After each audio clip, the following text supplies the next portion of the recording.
السلام علیکم. زه ګوهر حقانی څنګه یې ښه امید لرم چې ښه به او د صحت په جامې کې وي. تاسو ته پته ده چې نن سبا د اے آی دور دی او هر کار چې دی هغه په اے آی باندې کېږي. زما سره یو تصویر دی او زه دا غواړم چې دین د بیکګراوند باندې وو. ظاهره خبره ده کله چې زه دې تصویرونه د بیکګراوند ریموو کوم دې هغه زه خامخا سافټویر یوز کوم. نو په اے آی کې دا ټولز راغلی چې موږ به د تصویرونه بیکګراوند څنګه ریموو کړو. راځئ د لیپټاپ را به شم ګوګل کروم ته دلته به ورکړم pickwish.com د ویبسایټ دی دا اوپن شو. دا ډېر یو ښکلی او زبردست ویبسایټ دی. دا ویبسایټ چې تاسو کله د خپل تصویرونه بیکګراوند ریموو کوئ نه بس تاسو به تصویر په کوالټي کې هېڅ قسمه کمی نه راولي، نه به یې بلر کوئ، نه به سره بل شکل کې په خپله برابر به دې بیکګراوند ریموو کړي.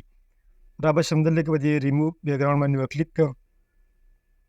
لږ لیکل دی اپلوډ پکچر دې چې مې کلیک کړو خپل تصویر به سلیکټ کړم.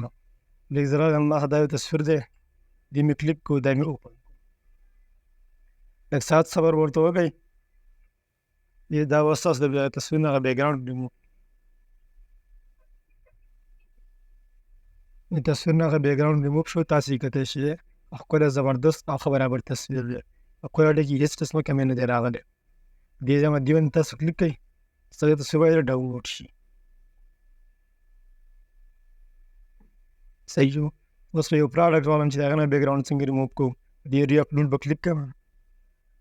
دلته کې به ښکته به راشم. مثال په توګه زما څه دا شوز دي دا به اوپن کړم. دې نه بس بیکګراوند هم ریموو کړم.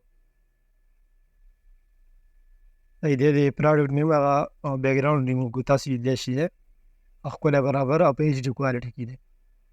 امید ده چې ویډیو به خوښه شي او ډېره فایده وځي. السلام علیکم.